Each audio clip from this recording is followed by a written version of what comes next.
Salam, hörmətli müəllimlər, hörmətli təhsil işçiləri. Bugünkü mövzumuz təhsil və süni intellekti. Qonağımız isə Azaytek şirkətinin həm təsisçisi Üzeyir Süleymanovdur. Xoş gördük Üzeyir müəllim. Xoş gördük müəllim. Və süni intellekt kimisi deyək ki, tərifləyir, kimisi qorxur, kimisi təhlükə hesab edir. Bugün biz bu məsələlərə baxacağıq. Bildiyiniz kimi, Cənab Prezidentin 2025-ci il 19 mart tarixli sərəncamı ilə 2025-28-ci illər Azərbaycanda süni intellekt strategiyası sənədi qəbul olunub ki, bu ölkə üzrə ümumiyyətlə süni intellektin məqsədləri, prioritet sahələr və s. burada öz əksini tapıb və biz də bildiyiniz kimi sizlə bir yerdə TAIM və Azaytek şirkətləri ortaq olaraq təhsildə, yəni bu süni intellektin hələ müzakirə olunduğu bir məqamda biz artıq məhsulumuzu belə ictimaiyyətə təqdim eləmişik. Taim.edu.ai platforması müəllim hazırlığında bu yeni bir inqilabi dəyişiklik deyə bilərik. Yeni bir addımdır, yeni bir çağdır. Bəli. Bir ildir üzərində işləyirik. Fevral ayının 2025-in fevralın 3-dən başlamışıq və 2026-cı il fevralın 1-də biz bunu ictimaiyyətə təqdim elədik. Doğru. Bizim Mr. Time artıq bir xeyli müəllim istifadə eləməyə başlayıb və çox razılıq eləyirlər. Mr. Time hər məqamda müəllimin yanındadır, kömək eləyir ona. Bu yaxınlarda Hararinin bir çıxışı qarşıma çıxdı. Demək, o deyir ki, süni intellekt bıçaq kimidir. O bizim əlimizi də kəsə bilər. Biz ondan deyək ki, alma da kəsə bilərik. Deyək ki, nəyisə bir faydalı da istifadə edə bilərik, öz əlimizdə kəsə bilərik. İndi bu frazdan yol alsaq, süni intellekt nə qədər təhlükəlidir, nə qədər faydalıdır? Ümumiyyətlə, süni intellekt birinci başlayaq nədir? İnsanlar bu süni intellekti nə kimi başa düşməlidirlər? Bunu biz buradan başlasaq. Düzgün qoyulmuş sualdır. Tarixən hər zaman yeni texnologiya meydana çıxanda insanlar ilk öncə insanların içərisində müəyyən bir qrup hər zaman olub ki, bunun əleyhinə olub, onun təhlükələrini daha çox qabartmağa çalışıb və s. Təbii bunun özü də müsbətdir. Onun təhlükələrindən insanların yayılması üçün əslində bir ön siqnallardır. Ancaq tarix onu göstərir ki, tarixdə yaşadığımız hadisələr onu göstərir ki, kim ki texnologiyadakı o çətin məqamları, belə sual yaradan məqamları sürətlə başa düşüb, dərk edib və onlara qarşı adekvat tədbirlər görməklə o texnologiyanı həyatın bütün sahələrində tətbiq edib, o cəmiyyətlər hər zaman uğur qazanıblar. Kitab çapı kimi də o Gutenberg kitab çap eləyir, ixtira eləyir kitab çapını, amma Osmanlıda bilirik ki, böyük, uzun müddət buna qarşı bir etiraz olur. Əsrlərcə olmuyor bu kitab çapı, bəli. Tamamilə doğrudur. Hətta bəziləri yəni bu texnologiyanı tətbiq elədikdən sonra, məsələn barıt, Çində barıt, yəni bu günün süni intellektinin mənasında Çinin o vaxtki barıtı kəşfi və onun istifadəsinə çox uyğunlaşdırıram. Çin onu belə deyim, ən məxfi belə deyim, sirri kimi saxlayırdı, öz dövlətinin sirri kimi ki, kimdə olsa bu texnologiya bundan özlərinə qarşı müharibədə istifadə edə bilərlər deyə. Bu günün də barıtı süni intellektdir fikrimcə. Və yaxud da başqa misallar da çəkmək olar. Tutaq ki, keçən əsrin əvvəllərində riyaziyyat müəllimlərinin mitinq eləməsi ki, kalkulyatorlardan istifadə etməyək nə oldu? Daha sonra artıq məktəblərdə və yaxud da gündəlik həyatda bu kalkulyatorlardan istifadə oldu. Əsas orada müdafiə olunan ki, niyə görə istifadə eləməyək ki, nə idi? Əsas belə deyim, müqavimət göstərilən məqam nə idi? Ki, insanlar kalkulyatorlardan istifadə etməklə öz belə deyim, zehni fəaliyyətlərini zəiflədəcəklər, sürətli hesablamalardan uzaqlaşacaqlar və s. Daha sonra kompüterlər məsələn ortaya çıxanda, kompüterlərində ilk olaraq kimlər ona qarşı çıxmışdı? Ofisdə gündəlik yazı pozu işlərini görən kargüzarlıq, katiblik kimi o vəzifələrdə çalışanlar buna etirazlarını bildirirlər ki, bu kompüter çünki vəzifələrindən azad olunacaqlarını düşünürdülər. Ancaq zaman onu göstərdi ki, onlar öz işlərində qaldılar, hətta daha rahat şəkildə fəaliyyət göstərməyə başladılar. Məsələn, mirzəlik deyə bir dönəm olan vəzifə var idi. O sıradan çıxdı, tamamilə başqa bir formata gəldi. Bugün də süni intellektin də tətbiqi bizim yəni insanlıq tarixində bu günə qədər olmayan ilk dəfədir ki, bir texnoloji sistem insan zehnindən çıxan fikirlərə bənzər fikirlər istehsal eləməyə başlayıbdı. Yəni elə gözəl formatda hətta bunları çıxardır ki, insan qarşısındakının insan olub olmadığını bəzən unuda bilir, qarışdıra bilir ki, əslində süni intellektlə danışır, insanla deyil. Yəni süni intellekt belə deyək də, bir növ elə insanın təbii intellektimizin deyək bir növ analoqudur da belə deyək. Yəni işləyiş aşağı-yuxarı eynidir. Mən insanla əslində süni intellektin düşüncəsi arasında müəyyən bənzərliklər çox azdır. Əslində insan zehni həddindən çox mürəkkəb şəkildə mexanizmlər əsasında fəaliyyət göstərən, hələ bu günə qədər elmin bildiyi sərhədlər çərçivəsində, yəni ki, əslində çox mürəkkəb fəaliyyət göstərir. Məsələn, insan zehnində proseslər ümumiyyətlə bu elmi yanaşmalarda daha çox mərtəbələr üzərində qurulur. Məsələn, hər bir insan zehni fəaliyyətini ilk öncə xəyal etməklə başlayır. Yəni mən xəyalımdan keçirirəm. Hər bir insan birinci xəyal edir. Daha sonra xəyal etdikdən sonra xəyal, yəni bu gün onun sürətini təbii ölçən alətimiz əlimizdə yoxdur, amma bilirik ki, yəni çox-çox sürətli bir şəkildə baş verir bu xəyal. Daha sonra xəyalımızdan keçirdiklərimizin içərisindən bəzilərini seçib onları zehnimizdə canlandırırıq, təsəvvür edirik, onları təsəvvür, yəni onlara bir şəkil don geyindirib və biz onların nə qədər canlandıra biləcəyimizi, yəni bacardığımız qədər canlandırırıq.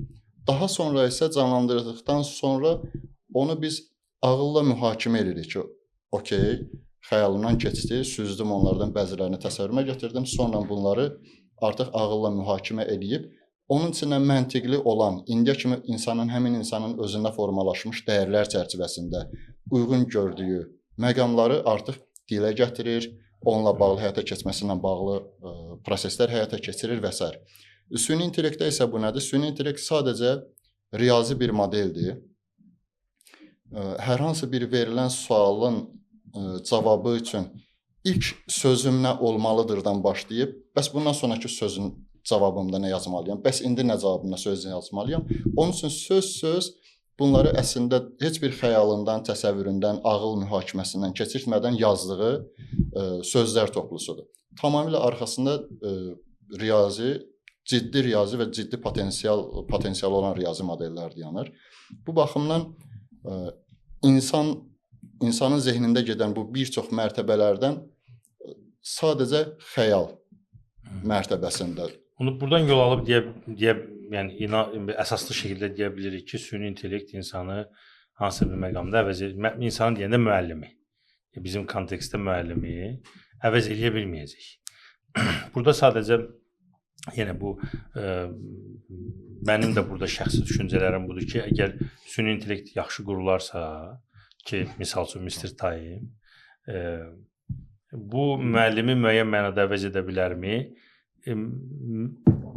Elm deyir ki, əvəz edə bilməz. Bu ayrı bir şey. Amma o halda əvəz edə bilmir ki, müəllim uşaqlara xəyal etməyi öyrətsin, düşünməyi öyrətsin və deyək ki, daha konstruktiv yanaşsın. Amma deyək ki, misal üçün, əgər biz məktəbdə bütün müəllimlərə aid deyil təbii ki, amma böyük ölçüdə biz uşaqlara düşünməyi öyrətmiriksə, xəyal qurmağı öyrətmiriksə, yaxud da əksinə ediriksə, konstruktiv yanaşmırıqsa, deyək ki, şagirdin səhv cavabına adekvat münasibət göstərmiriksə, davranışına təsir edə bilmiriksə, onun, yəni sadəcə mən kitabdakı məlumatı verməliyəm, o məlumatı verim və bununla da işim bitdi düşüncəsində olduğumuz müddətcə süni intellekt əvəz edəcək müəllimi 5-də artıq. Mən bu barədə fikirlərimi bildirim. İlk öncə təhsil deyəndə biz nəyi nəzərdə tuturuq? Təhsil mənim fikrimə görə həm təlim və tərbiyə hər ikisini bir yerdə verməli olan bir məfhumdur, təhsil məfhumu. Mən bu görüşümüzdən qabaq Azərbaycan təhsil haqqında qanunu bir sürətlə baxdım ki, təhsilin tərifi orada anlayış olaraq nə cür verilib. Təəssüf orada görmədim. Təhsil sistemləşdirilmiş bilik, bacarıq və vərdişlərin mənimsənilməsi prosesi və onun nəticəsidir. Bizim təhsil haqqında qanunvericilikdə təhsil sadəcə burada görsəndiyindən təlimin, bilik, bacarıq və vərdişlər təlim tərəfinə fokuslanıb. Düzdür, təhsil haqqında qanunun başqa bir yerlərində var. Məsələn, tutaq ki, təhsil sisteminin quruluşu, Azərbaycanda təhsil sisteminin quruluşu ilə bağlı hissədə təhsil sisteminə aşağıdakılar daxildir. Bütün təhsil müəssisələri təlim-tərbiyə prosesi ilə məşğul olan və təhsil xidmətləri göstərən digər qurumlar kimi göstərilib, təhsil sisteminə daxil edilib, amma təhsilin özü buradan göründüyü kimi, yəni əslində təhsilin özü təlimi sadəcə ehtiva edir. Mənim fikrimə görə təhsil, təlim ikisi bir yerdə ayrılmaz parçadır. Əgər bu kontekstdən yanaşsaq biz ki, təhsil eyni zamanda təlim və tərbiyədir, süni intellekt onun təlim tərəfində müəllimə ciddi köməkçilik göstərə bilər. Məsələn, müəllimin rollarından biri nədir? İndiyə kimi topladığı biliklər toplusunu, vərdişləri, bacarıqları tələbəsinə, şagirdə çatdırmaq. Bu hissəni süni intellekt çox yaxşı bir şəkildə edə bilər. Ancaq burada yenə də müəllimi tam əvəz eləyəcək. Burada da müəllimi tam əvəz eləmir. Müəllim burada hansı rolda olur? Daha çox mentor rolunda olur. Daha çox burada şagirdi yönləndirən, ona istiqamət verən mentorluq rolunda çıxış edir və ən vacib onun öyrədəcəyi, şagirdə öyrədəcəyi məqamlar nədir? Öyrənməyi öyrədə bilər ki, müəllim şagirdlərə öyrədir ki, nə cür siz öyrədə bilərsiniz. Ümumiyyətlə, indi yaxın gələcəkdə bunu kitablar və s. getdikcə oxumaların sayı azalır. Bu ümumiyyətlə bu proseslər bir xeyli dəyişəcək. Hansı insan sıfırdan hansı mövzunu çox sürətlə öyrənə bilir, bunun üçün nə dərəcədə düzgün suallar verə bilir. İkinci tərəfini isə, tərbiyə tərəfini isə əvəz edə bilməyəcəyini düşünürəm. Çünki süni intellektin arxasında öndə biz monitorda səsli və yaxud da yazılı biz sual yazırıq, cavabımızı alırıq. Çox məntiqli görünür, amma biz bu arxasında gedib dayanan sistemə baxsaq, metal parçalarından, boltlarla harasa vurulmuş bir metal yığınıdır, əslində bir platalar və s.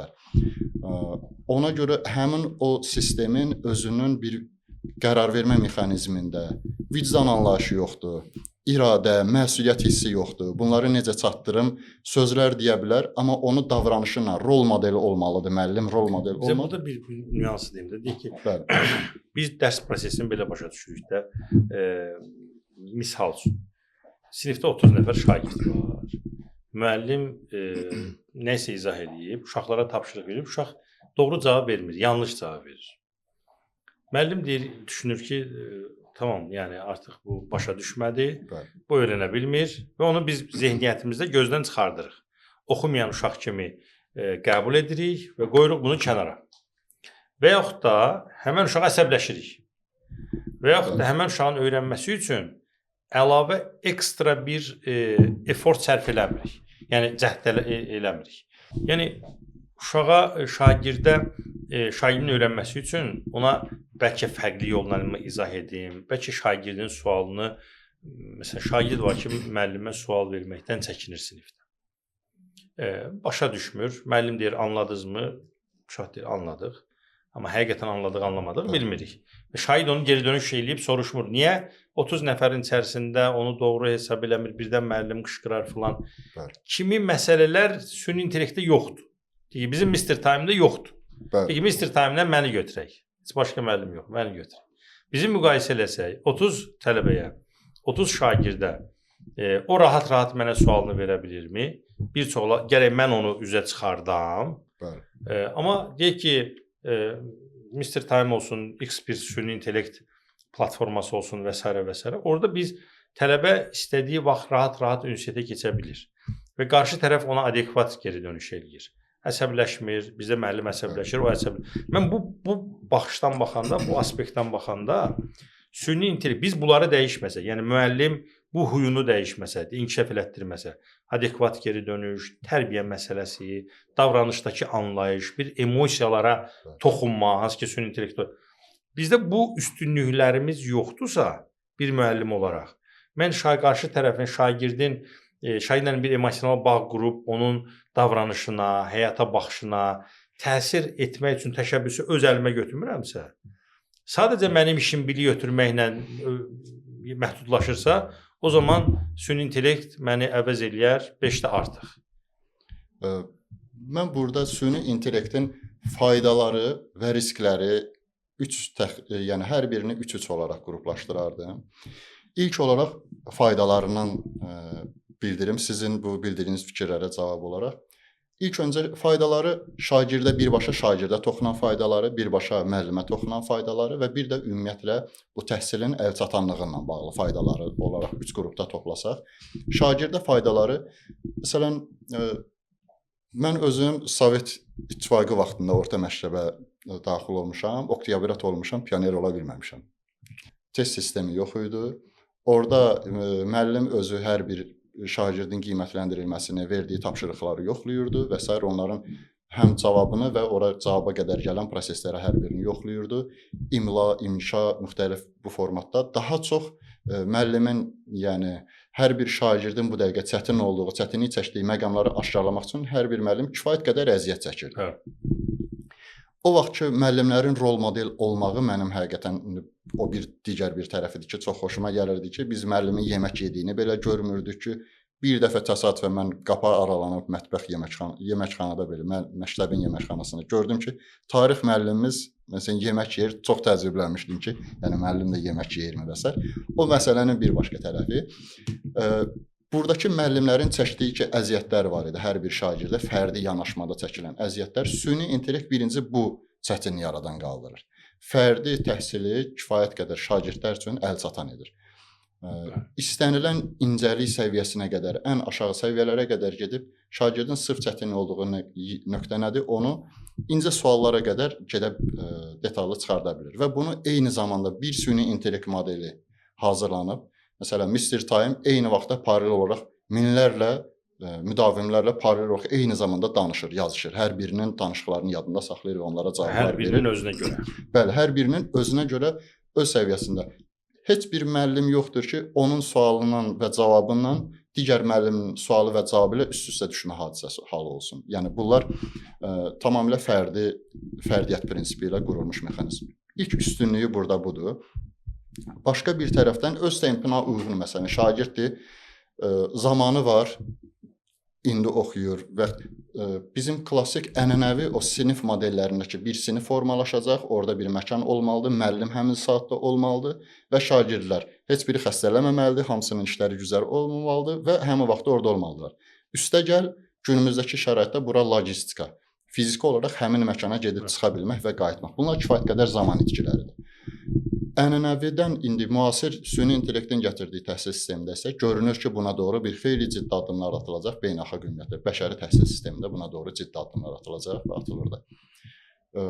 O modeldən çıxır və artıq fərdi, hər bir hətta şagirdin özünün hər bir fənn üzrə fərdi AI müəllimi, süni intellekt müəllimi olacaq. Yəni cibində, telefonda gəzirir, istənilən vaxtı ondan təhsilini ala bilər. İlk bu hissəni demək istəyirdim.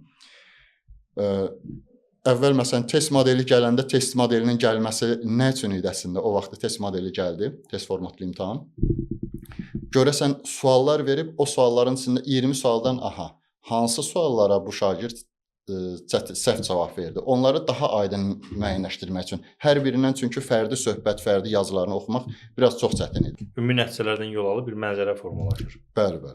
Suallar haqqında. Suallar haqqında. Və uşaqların ümumiyyətlə çətin sual, o təhlillər nəticəsində. Bəli. İkincisi müəllimlər tərəfinə, müsbət tərəfi, müəllimlərlə bağlı müsbət tərəfi nədir? Müəllimlər burada hansı ki mütəmadi olaraq çatdıracaq bu bilik bacarıqlar var.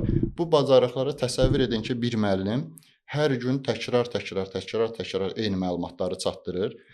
Müəllim özü də, hər müəllim özü də əslində nəticədə bir insandır. Onun da hansısa problemli olduğu vaxtlar ola bilər və s. hansısa mövzunu çatdıra bilmədiyi zamanlar ola bilər. Bu məsələnin bir vacib olan, amma çətin tərəfidir. Ona görə süni intellekt isə müəllimin adından o bilik və bacarıqlar çatdırmaqda çox mahirdir. Müəllim nə edə bilər?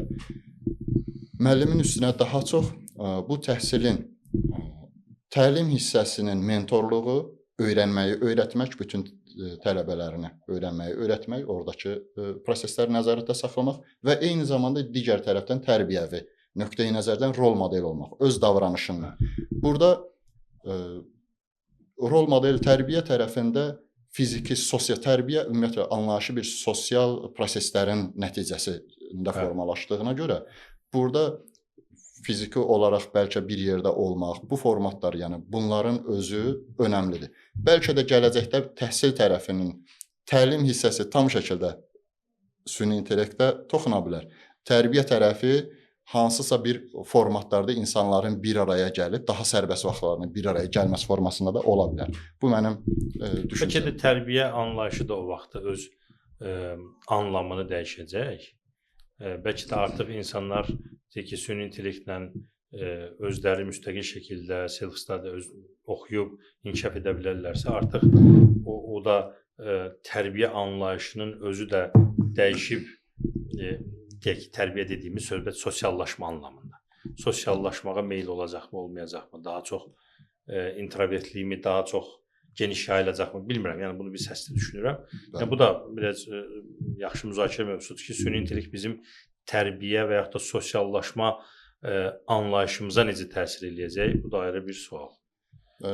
Ümumiyyətlə insanlar qeyri-müəmmadır. Bəli, müəmmalıdır. Introvert, ekstravert olmaqla əsasən iki qrupa bölünür. Ancaq bir araşdırmalar var, müəyyən mən oxuduğum. Orada göstərilir ki, insanların böyük əksəriyyəti əslində ortada bir yerdədir. Ambivert deyə bir qrupda. Bəzən insanları, yəni bəzən vəziyyətə görə dəyişir. Ona görə bəzən məsələn kimsə introvert tərəfi vurğulamaq istəyirsə, introvertlər çoxdur deyə istifadə edə bilir və ya ekstravertlər. Ona görə biraz qeyri-müəyyən məfhumdur. Razıyam. Zaman göstərəcək. Bəli. Üçüncü bir tərəfsə ilk faydası şagirdlərə bilavasitə toxunan tərəfləri, ikinci müəllimlərə toxunan faydalı tərəfləri, üçüncüsü isə ümumiyyətlə sistemlə bağlı əlçatanlıq, təhsilin əlçatanlığı. Zamanda rahatçılıq, istənilən zaman adam bir şey öyrənmək istədiyi bir mövzunu istənilən zamanda öyrənə bilər. İkincisi də istənilən məkanda öyrənə bilər. Yəni zaman və məkan bu məhdudiyyətlərinin, limitlərinin aradan qaldırılması. Süni intellektin buradakı üstünlüyü budur. Time Edu AI saytında biz o platformada Mr. Time-ı ərsəyə gətirəndə əslində bütün bu halları hamısını nəzərə alaraq planlaşdırmışıq, sistemi o cür birgə qurmuşuq. Eyni zamanda bu süni intellektin riskli tərəflərini də nəzərə alıb orada onu qurmuşuq. Riskli tərəfləri ilə bağlı mən qısa məlumat vermək istəyirdim. Təhsilə toxunan tərəfi etibarilə. Yenə də bir şagirdlərə toxunan tərəfi, müəllimlərə toxunan tərəfi var və bir də ümumi süni intellektlə bağlı. Şagirdlərə toxunan riskli tərəfi nədir? Zehni tənbəllik. Yəni hazır cavab versin. İnsanın öz mövcud koqnitiv belə deyim, mexanizmlərini işə salmaması. Yazdım, həmən cavab verdi. Süni intellekt bəli, böyük milyonlarla kitabların arasından gedib verilən suala uyğun cavablar məntiqə uyğun bir şəkildə gətirib cavablandıra bilər. Ancaq bunu belə etməlidirmi? Öyrənmə prosesində etməlidirmi? Xeyr. İnsanlar idmana gedir, məsələn, hansısa bir məşq eləyir. Bu məşqin ən çox dəyər qatdığı insan bədəninə, əzələlərinə ən çox dəyər qatdığı məqamlar nədir? İnsan ən çox əziyyət çəkdiyi məqamlar. Artıq ağrı hiss eləməyə başlayır və s. Bu həmin o məqamlarda əzələ möhkəmlənir. Öyrənmə prosesi də eyni cürdür. Əgər bir insan öyrəndiyi mövzunu, ətraflı onu həzm edə, yəni onu bütün detallarını həzm edə, onu qəbul etmirsə, o tam öyrənmiş. Sadəcə informasiyanı yadda saxlamaq yox. Məsələn, biz Mr. Time-ı hazırlayanda da bu pedaqoji yanaşmaları əsas götürdük. Konstruktivizm, adaptiv öyrənmə, scaffolding falan ki, o hazır cavab verməsin, düşündürərək. Çünki bilir ki, düşünmə olmasa hazır cavabı hər kəs verir. Google-da verir, GPT-də verir və s. Eyni elə, bəli. Bu baxımdan tələbələrin süni intellektin düzgün şəkildə bu süni intellekt platformaları qurulmasa, insanlarda bir koqnitiv belə zəifləmə baş verə bilər. İlk riskini mən burada görürəm. Belə bir Amerikalı yazıcı Michael Hopf, onun bir sözü var. Çətin zamanlar güclü insanlar yetişdirir. Güclü insanlar yaxşı zamanlar formalaşdırır. Bu yaxşı zamanlardan artıq rahat zəif insanlar, rahata öyrəşmiş insanlar formalaşır. Bu rahata öyrənmiş insanlar da çətin zamanları gətirir. Çünki hamısı çox belə xüsusi ciddi cəhmə, hamısı belə deyim, daha çox istirahət meyli və s. inkişafdan biraz qaçırlar. Hər kəs öz rahatına, komfort zonadan çıxmaq istəmir. Daha sonrası bu isə nəyə gətirir? Çətin zamanı gətirir. Bir dövr təzədən yenidən başlamalıdır. Ona görə bu prosesin, yəni bu zənciri qırmaq üçün bunu daimi insanların, yəni bu əziyyət verir. Süni intellekt əslində əziyyət yox, bunun verdiyi biliyin dəyərini hər bir zərrəsinə qədər hiss elətdirə, həzm elətdirməlidir insana. İkincisi, müəllim tərəfə baxan hissəsi. Sistem düzgün qurulmasa, burada müəllim tamamilə sistemdən kənar qala bilər, müəllim passivləşə bilər. Burada müəllimə müəyyən süni intellekt tətbiq olunursa, müəllimin hansı rolları olmalıdır? Bunlar düzgün siyasi müəyyənləşdirilməlidir ki, bu sahələr müəllimlərin nəzərdə. Biz bıçağı veririk qarşı tərəfə, bəli. Amma onu harda, necə istifadə etmək lazım olduğunu öyrətmiriksə, o bıçaqla əlini də kəsəcək, başqasına da xətər yetirəcək. Bəli. Və indi o Allaha qalıb da alma mı kəsəcək, yoxsa adam mı kəsəcək? Müəllim əlini tortun üstündə saxlayıbdır, belə saxlayacaq sadəcə. Demək lazımdır ki, orada məsələn tutaq ki, belə eləmək mi lazımdır? Orada iş nədir? Yəni o prosesləri dəqiqləşdirmək lazımdır. Üçüncüsü də fikrimcə risklərin arasında ən ciddi risk budur. Ümumiyyətlə bu məlumatların, süni intellektin verdiyi məlumatların manipulyasiyası, süni intellekt modelinin öz içində. Nəticədə bu süni intellekt modeli hansısa bir şirkət və ya da şirkətlər tərəfindən və ya da dövlətlər tərəfindən yaradılan bir riyazi sistem toplusudur. Riyazi alqoritmik sistem toplusudur. Bu süni intellekt bildiyi, süni intellekt dediyimiz məhfum nədir? Onun içində bir model var, riyazi bir model var. Bu modeldir, riyazi modeldir. Bu süni intellekt dediyimiz şey əslində odur. Onun üst tərəfində görünən və s. bunlar o ikinci dərəcəli məsələlərdir. Cavab verən nəsnə ən sonda o məhfumdur, süni intellekt modeli. Bu süni intellekt modelini çox böyük həcmli kitablar, məlumatlar əsasında treyn edən, öyrədən süni intellekt şirkətləri onların içərisinə seçib bəlkə məsələn Azərbaycanda qəbul olunmuş milli dəyərlərə xas olmayan müəyyən məfhumlar yerləşdirə bilərlər. Və yaxud da ki, verilən cavablarda hansısa məqamla bağlı sual soruşulursa, onu bu şəkildə yox, digər bir şəkildə. Yəni o alt bazanın bazadakı o məlumat deyək ki, boşluğumu deyim, yanlış məlumat və yaxud ona öyrədilən bu alt bazadakı çatışmazlıqlar ortaya çıxardan məhsulun daha etibarlılığını sual altına qoyur. Bəli. Süni intellekt modeli demək, kim öz dəyərini, hansı şirkət və ya da dövlət öz dəyərini nə cür yerləşdiribsə, biz o dəyərlər əsasında öyrətmiş oluruq o zaman. Onun üçün çox ciddi şəkildə bu süni intellekt modellərinin verdiyi cavabların çox düzgün bir şəkildə mühəndis nöqteyi nəzərdən, yəni mühəndis yaxınlaşması edərək o cavabların yoxlanılması, o cavabların düzgün istiqamətə çevrilməsi zəruridir. Yəni AI sistemləri ümumiyyətlə neytral deyil, onu bilməyimiz lazımdır.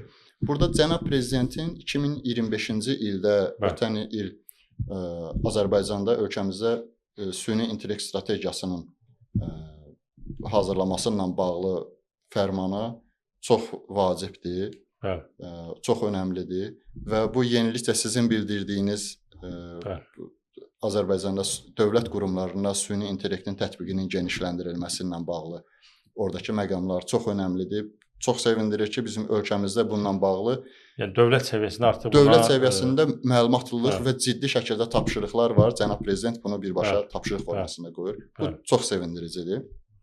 Burada da ümumiyyətlə bu hər kəs üçün bir növ bu bir dəyişiklik dönəmidir. Bu dəyişiklik dönəmini ümumiyyətlə həm qurumlar, həm bizim kontekstimizdə təhsil və təhsil ictimaiyyəti doğru başa düşməlidir ki, biz ya dəyişikliklərə müqavimət göstərib geridə qalacaq. Bunu tarix göstərir də əvvəldə dediyiniz kimi. Ya da dəyişikliklərin axarına uyub o axarda özümüzə bir yer tapacaq. Bu artıq mənim, sizin, onun məsələsi deyil. Bu ölkənin bir növ taleyi məsələsidir ki, ölkə deyək ki, bütün qurumlarda bizim kontekstdə dediyim kimi təhsil sahəsində süni intellektdən istifadənin doğru həyata keçirilməsi bir növ həyati əhəmiyyət daşıyır və bunun üçün də ilk öncə biz özümüzü qapıları açıb yeniliyə müqavimət göstərmək yox, əksinə yeniliyi bir növ ağuşumuza almaq lazımdır ki, o yeniliyin bir parçası da biz olaq. Bir məsələni də qeyd eləmək istəyirdim ki, ümumiyyətlə bütün sahələrdə, o cümlədən təhsil sahəsində süni intellekt bizim çatmaq istədiyimiz hədəfimiz deyil. O bizim üçün əslində alətdir. Məqsədə çatmaq üçün istifadə etdiyimiz bir alətdir. Tamamilə doğrudur. Bir də bu süni intellektin riyazi tərəfindən bağlı bir qeyd eləmək istəyirəm. Məşhur riyaziyyatçı var, Kurt Gödel deyə. Bu Gödelin 2 teoremi var. Bu teoremlər deyir ki, istənilən qədər bir riyazi aksiomatik alqoritmik model düşünək. Yəni hər hansı bir prosesi, istənilən bir prosesi biz riyazi dilə çevirmişik, riyazi modelini qurmuşuq, belə deyək. Gödelin birinci natamamlıq teoremi məsələn nəyi deyir? Deyir ki, istənilən qədər bir yaxşı hazırlanmış bir riyazi model olsun. Bütün hər şeyi nəzərə aldığımız bir riyazi model olsun. Biz onu nə qədər mükəmməl də hazırlasaq, elə bir həqiqət var ki, o doğrudur. İnsanlar ona baxanda deyir ki, bu həqiqətdir. Amma oradakı bu qurulmuş aksiyonların istifadə etməklə həmin o həqiqəti sübut eləmək, riyazi olaraq sübut eləmək mümkün deyil. Biz onu deyək ki, həmin həqiqəti kənarda qalan həqiqət deyək. Biz bu kənarda qalan həqiqəti sübut eləmək üçün əlavə aksiyonlar əlavə elədik deyək ki, bu sistemin içərisinə ki, bu aksiyonları da qəbul edək ki, bu nəticəyə gəlib çıxa bilək. Okey, bunu elədik, gəlib çıxdıq ona, yenə də başqa bir həqiqət olacaq ki, o həqiqəti tapmaq üçün, o həqiqəti sübut eləmək üçün mövcud riyazi model kifayət etməyəcək. Kurt Gödelin belə bir birinci natamamlıq teoremi, ikinci natamamlıq teoremi də bundan da daha bir sərt şəkildə, daha güclü bir formatda bunu deyir ki, nə qədər mükəmməl biz riyazi model qursaq da quraq, yəni nə qədər mükəmməl bir şəkildə bütün ağlımıza gələn hər şey nəzərə alaq orada, o sistem heç vaxt özünün ziddiyyətsiz olduğunu sübut edə bilməz. Yəni içərisində biz onu yerləşdirdiyimiz aksiyonların hansılarınsa bir-birinə ziddiyyətli olub-olmadığını sübut edə bilməz. Bu onu göstərir ki, yəni bunlar riyazi teorem olaraq sübut olunub ki, riyaziyyatın əslində müəyyən limitlərinin olduğu. Biz də bugün süni intellekt modelləri qururuq, müxtəlif məsələn hansı alqoritmik proseslər həyata keçiririk, qeyri-alqoritmik proseslər riyazi modellər əsasında həyata keçiririk. Bunların heç biri həyatda mövcud olan bütün həqiqətləri gətirib bizə aşkarlamağa kifayət etməyəcək. Bu teoremlərin ilkin nəticəsidir. Hətta bir məşhur riyaziyyatçı Roger Penrose var, dövrümüzdə hal-hazırda da yaşayır. Onun ümumiyyətlə insan şuuru ilə bağlı dediyi bir məqam var ki, insan şuuru riyazi ölçülə bilən bir məfhumdurmu? İnsan şuuru nədir? Kurt Gödelin bu 2 teoremləri göstərir ki, xeyr. Yəni əslində insan şuuru çox-çox geniş bir məfhumdur. Onun içərisində hesablama müəyyən, onun çox-çox kiçik bir hissəsini təşkil edir. Biz burada deyə bilərik, insanın bədbəxtçiliyi də onun öz şuurunun fərqində olmamasıdır. Yəni biz öz şuurumuzun genişliyi, zənginliyi ilə bağlı bəlkə də çox məlumatlı deyil. İşte təhsilin, yəni bir yanı da odur ki, təhsil şagirdə özünün, istər bu universitetdə olsun, universitet, ali məktəb tələbəyə özünün düşüncəsinin bir növ sərhədsiz mi deyim, bir ümman olduğunun fərqindəliyini yaratsın. Biz fərqinə varaq ki, bizim əslində şuurumuz çox zəngindir. Bu da çox maraqlı bir məsələdir. Fikrinizi deyin. Şuurla bağlı, şuurun ümumiyyətlə bugün biz axtara bilərik. İnternetdə, ChatGPT-dən sual soruşa bilərik ki, şuurun qəbul olunmuş, beynəlxalq bu alimlər tərəfindən qəbul olmuş hansı ümumbəşəri bir tərifi varmı? Tanınan, hamı tərəfindən tanınan, qəbul edilən bir tərifi varmı? Xeyr. Şuurun özünün nə olduğu Gödəlmiş o. Bəli. Biz şuurlu varlıq olaraq, insanlar şuurlu varlıq olaraq şuurumuzun olduğunu bilirik. Bunu öz üzərimizdə təcrübələrlə müşahidə edirik hər birimiz. Amma bunun nə olduğunu tərifini hələ tam olaraq açıq deyə bilmirik. Şuurun amma içərisindəki xüsusiyyətlərindən birini də əksəriyyətlə qəbul edən xüsusiyyətlərindən biri də şuurun fərqindəlik prinsipi. Yəni hər bir şuurlu varlıq özünün fərqindədir. Yəni özünün şuurlu olduğunun fərqində olmalıdır. Bəzən insanlar məsələn qeyri-ixtiyari müəyyən addımlar atırlar və sair müəyyən hərəkətlər edirlər. Sonradan deyir ki, mən bunu fərqində olmadan elədim, qeyri-ixtiyari elədim. Əslində şuur proseslərindən keçirtmədən etdim demək istəyir. O şuurun ki, zehində gedən proseslərin ki, xəyal etmək, təsəvvür etmək və daha sonra ağıl mühakiməsindən keçirmək. Demək o adam oradan təsəvvür etdiyini birbaşa icra edibdir. Ağıl mühakiməsindən keçirtmədən onu edibdir. Bu baxımdan əslində şuur kifayət qədər, yəni mürəkkəb bir prosesdir. Süni intellekt isə onun çox-çox kiçik bir hissəsini təşkil edə bilər. Bu bir mənada insanların hesablama qabiliyyəti. Məsələn, süni intellektə qədər kalkulyatorlar 1 saniyədə məsələn 2 dənə böyük ədədləri vuraq, millisaniyələr səsinə bunu hesablaya bilir. İnsan bunu hesablaya bilirmi? Xeyr. İnsana bunu etmək lazımdırmı ümumiyyətlə? Xeyr. Bəli. Hansı tapşırıqlar ki, insana əlavə əziyyətdir, insanı insan edən o bəşəri dəyərlər, gözəl xarakterlər, məsuliyyət hissi, vicdan anlayışı, digərlərinə yardımsevərlik. Məsələn, bizim Azərbaycanda xalqımızda olan gözəl adət-ənənələr, milli xüsusiyyətlərimiz, yəni bunlar daha gözəldir. Bunları yəni öyrətmək, bunlar üzərinə getmək daha gözəldir. Və bunu süni intellekt edə bilməyəcəyi sahədir. Süni intellekti biz bir hədəfə çatmaq üçün bayaq dediyiniz kimi bir alət kimi görməyimiz lazımdır. Bəli. Belə. Bir sual da verim, bir maraqlı tərəf. Biz bu ümumiyyətlə süni intellektdə götürək elə ChatGPT olsun və ya Mr. Time olsun. Promptları necə verməliyik? Yəni prompt verəndə nəyə diqqət edir? Prompt dediyimiz, yəni bir sual veririksə, bir tapşırıq veririksə, orada nəyə diqqət yetirməliyik ki, bizim promptumuz, sualımız, tapşırığımız daha doğru, lazımlı cavablar vermiş olsun. Yəni süni intellekt. İlk öncə süni intellektə verdiyimiz prompt nədir? Prompt süni intellektdə hansısa bir sualımıza cavab almaq üçün süni intellektə verdiyimiz bir yazıdır ki, mən sualımı prompt vasitəsilə verirəm ki, orada yazdığım sual özü bir prompt adlanır. Bu sualı nə dərəcədə biz düzgün formalaşdırsaq, içində olduğumuz vəziyyət, süni intellekt bilmir biz bir dəqiqə həmin o sualı hansı niyyətlə, hansı çərçivədə içində olduğumuz şərait və s. bunları bilmir. İlk öncə bunları mən bu sualı indi verirəm, bunu nəyə görə verirəm? Onları qısa da olsa bir açıqlamaq orada lazımdır. İkincisi bu promptu formalaşdırmağın özünü süni intellektdən soruşmaq olar ki, əgər çətinlik çəkirsə insanlar, məsələn, deyək ki, hansısa bir məlumatı öyrənmək istəyir. Məsələn, yerin cazibə qüvvəsini öyrənmək istəyir bir adam. Necə sual verəcəyini bilmir. Deyə bilər ki, məsələn, mən yerin cazibə qüvvəsini öyrənmək istəyirəm. Sənə nə cür suallar versəm, mənə ətraflı öyrədə bilərsən kimi bir sual verə bilər. Oradan gələn nəticəni də körtəbii şəkildə yenə də yox, yenə də özünün şuurlu şəkildə onlara baxıb bəzi hissələrini dəyişik edib yenidən verə bilər. Belə bütün bugünkü bu çox maraqlı müzakirəmizi danışdıqca adam dərinlərə gedir. Adətən söhbət əsnasında nələrinsə ortaya çıxması bu çox maraqlıdır həqiqətən. Yəni gözlənilmədən insanı bir yerlərə aparır. Çox sağ olun maraqlı söhbətə görə Üzeyir müəllim. Bu ümumiləşdirsək, süni intellekti biz özümüzə düşmən kimi görmək yox, buna etiraz etmək yox, bunu öz çatacağımız hədəfdə bizim ən ciddi bir silahımız, alətimiz, bir vasitə kimi görməyimiz lazımdır.